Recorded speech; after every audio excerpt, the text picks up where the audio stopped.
proud to welcome you to the AGU Fall Meeting. We are joined this morning by Randy Fiser, CEO of AGU. Thank you for your time today. Oh, thank you for having me. This Absolutely. is great. All right, let's dive right in. So Sure. This year's theme is Science Leads the Future. What does that mean to you?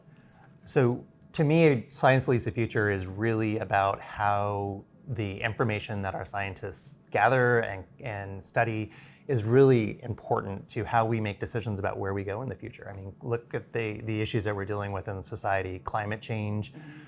We have other types of societal challenges that we're dealing with, environmental justice issues, sea level rise. All of those things are just, things that we are facing in the future, and lots of decisions need to be made around that. So how do we make sure that science stays at the forefront when it comes to tackling some of those problems? I think that's a great question, because it's really important that scientists learn to communicate their science to the general population.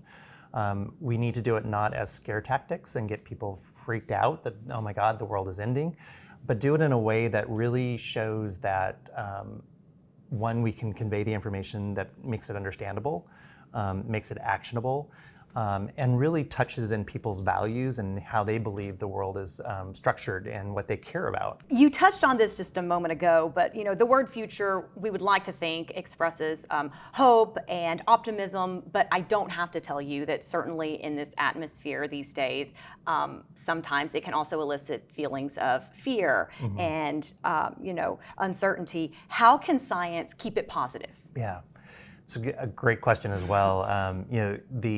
Thinking about a sustainable future and really painting the picture that if we do the right things as a planet and we do the right things as people on this planet, that we really can actually create a future that everybody is going to be excited about, that we are going to be happy that our grandchildren can live in, and that we can really do the right thing as a planet and create this environment that we know we are capable of doing.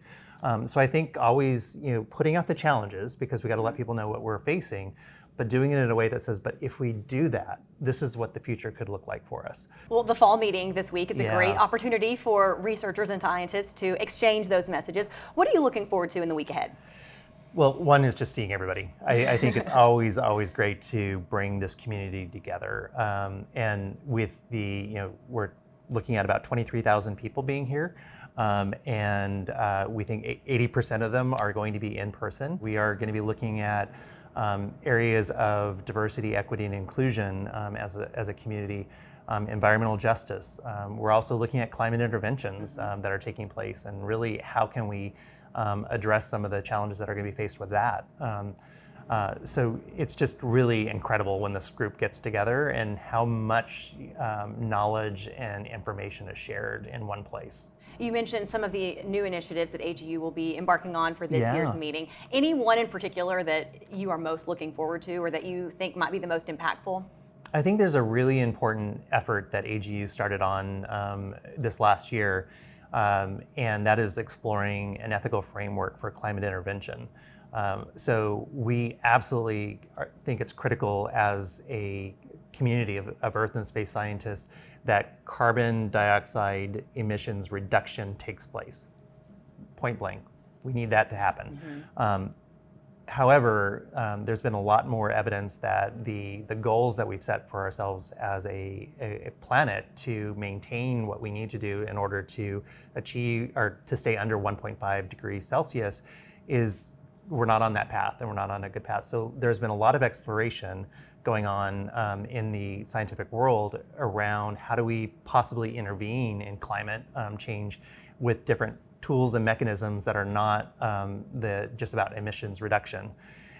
So AGU is developing an ethical framework, which is going to put a construct around those research initiatives to have conversations to say, is this the right thing to be even doing and thinking about? And it's really, I think, an important part that the scientific community, along with partners, can play in the future of this planet. Very. Going back to the theme, science leads the future. What are the ingredients for success when it comes to science staying at the forefront of our future? Yeah, I think it's having open science so that the science is accessible to all. and then having that translation and ability to communicate it in a way that it makes it understandable to everybody.